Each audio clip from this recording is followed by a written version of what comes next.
আসসালামু আলাইকুম। দেখুন আজকে কি নিয়ে আসলাম। বাড়ির ছাদের উপরে ধান চাষ করা হয়েছে।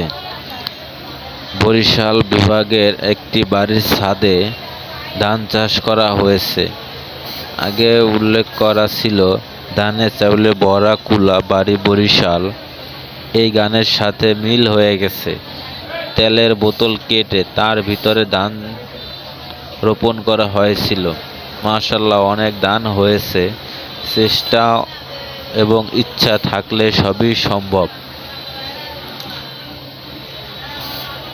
অনেক সুন্দর ধান হয়েছে। আপনারা চাইলে চেষ্টা করে দেখতে পারেন।